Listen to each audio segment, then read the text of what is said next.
Yes, ladies and gentlemen, episode 43 of Pokemon Horizons titled A Letter of Challenge from the Explorers just dropped, and the Explorers are back in the story as we get 2 one-on-ones in this episode. How does it go? Let's find out.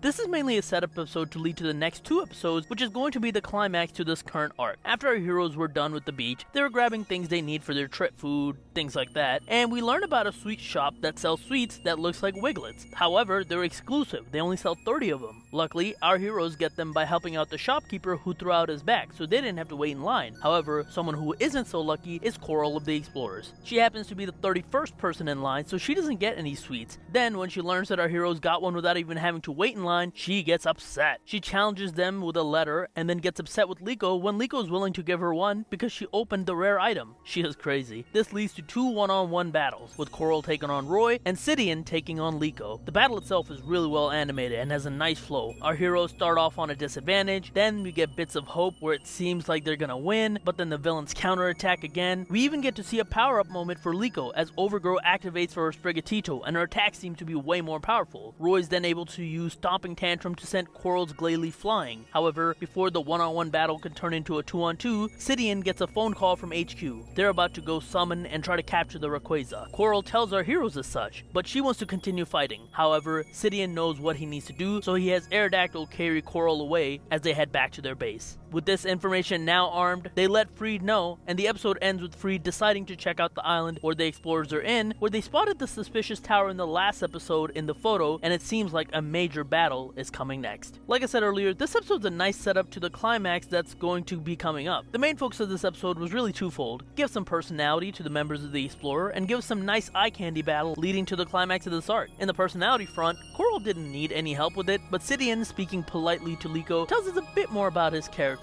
And in terms of eye candy, this episode has some really great looking animated cut. It was a longer battle too, typically longer than the ones you get in this series, which was nice to see. The one thing I am immediately noticing, however, is that they're making it a point to show that Roy is much weaker than Liko. That will usually be fine. I know that the writers and fans probably like Liko more than Roy, so that makes sense, but here's the thing. Roy is the one whose goal is to try to fight Rayquaza, not Liko. If Roy's shown to be not even as strong as Liko, then what does he really provide the group? Because he isn't shown to be smarter than Liko. In fact, he's shown to be a bit reckless and a bit naive, so I'm not sure what the writers are planning with Roy's character as he's currently constructed. I hope they can figure out something for the future. As the conclusion to this arc is coming to a head, I can't see how this is gonna end and how they managed to pivot to the upcoming school arc. If you haven't already, go ahead and check out this episode, as this is leading to the climax arc. If you did watch it, what did you think about this episode? Do you agree with me in the Roy issue? Let me know in the comments down below. Be sure to like, share, subscribe. You can follow me on Twitter at PdGaming, and that's it. I will talk to you guys later.